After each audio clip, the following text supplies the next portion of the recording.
guys, what's going on? Welcome to Serial at Midnight, the official YouTube channel of serialatmidnight.com. My name is Heath, and I'm glad you're here because I want to talk about some She-Ra and the Princes of Power. Yes, She-Ra has hit Netflix, Season 1, 13 episodes. This new reimagining, reboot, reinterpretation, reaction video, whatever, I don't know.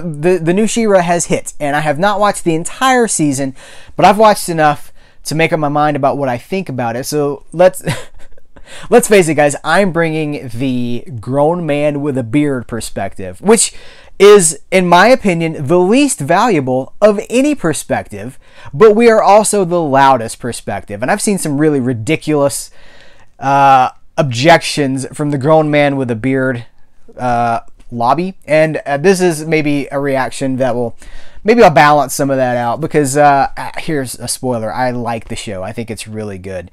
It seems to be a fact that guys my age, guys who are in their late 30s, who grew up during the 80s, are probably the most inflexible of audiences, because we tend to want our childhoods reserved to us over and over and over again, and we will buy our childhood at $30 action figure prices per pop, and the DVD sets and all that stuff, and that's fine. You know, I am that. That's exactly who I am.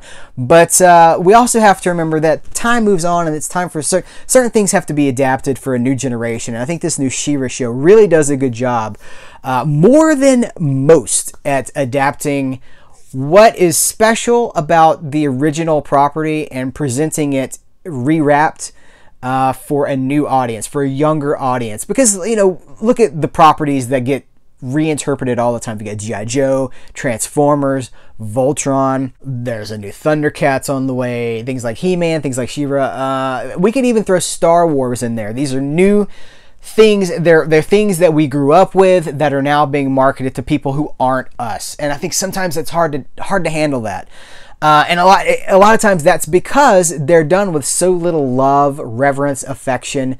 Ninja Turtles, they're done with, you know, marketing.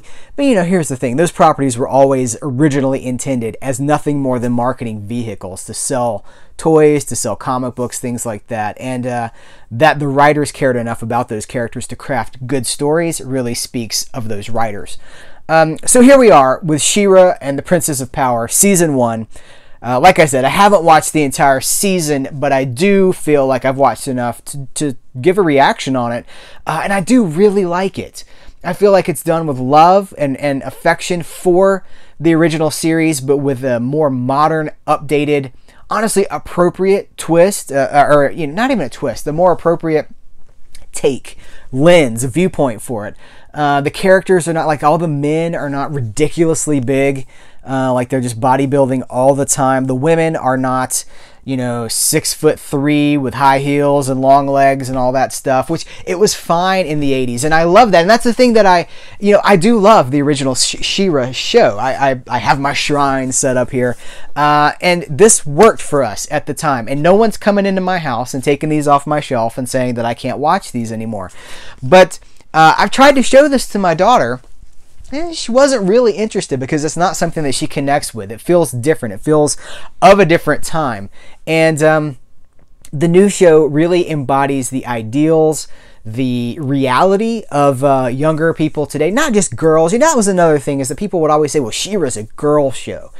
And I think that maybe that's because the action figures, the dolls, were absolutely marketed towards girls. The He-Man figures were for boys, and the She-Ra figures were for girls. But the She-Ra show was done by Filmation, the same people that were doing the He-Man series. There was a lot of bleed over, same character designs. I mean, they were essentially like brother and sister shows. And so I have a hard time with people that would say She-Ra was a girl show because it was led by a girl, because the main character was female. There's a ton of really cool stuff in the original She-Ra show. So I don't think that the new show is necessarily a girl show. Not really even a kid show, frankly. It's just a fun show. And I appreciate the respect and the loyalty. They've tweaked things. You know, there are characters that have different representations. There's some different origin stuff here. It's different. but it's done with enough of a connection to the past. It doesn't feel like a different thing. I love the color palette that they use too. A lot of the purples and the pinks and the greens that were straight out of the Filmation stuff from the 1980s.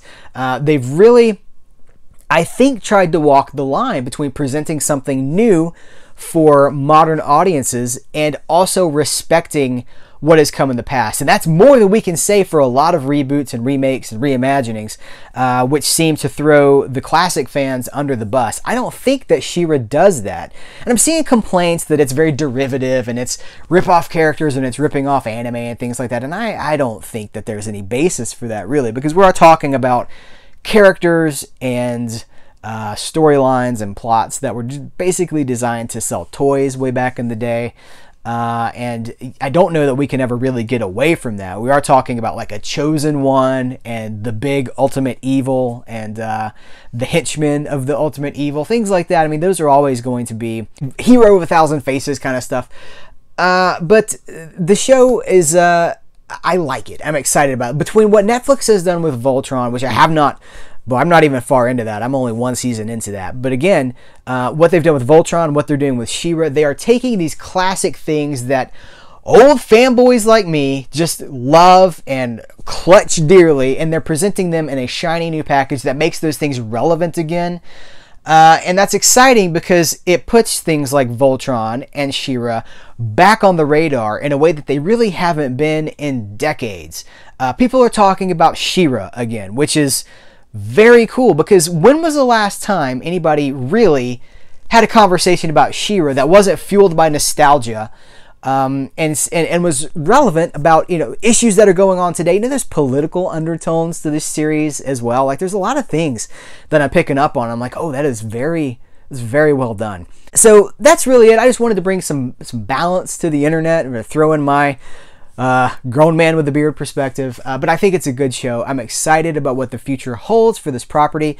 Could there be a future He-Man reboot in the works? I know there's all this talk about a He-Man movie. I'm not interested in a He-Man movie because I can't imagine a He-Man movie could ever do justice to the Filmation cartoon.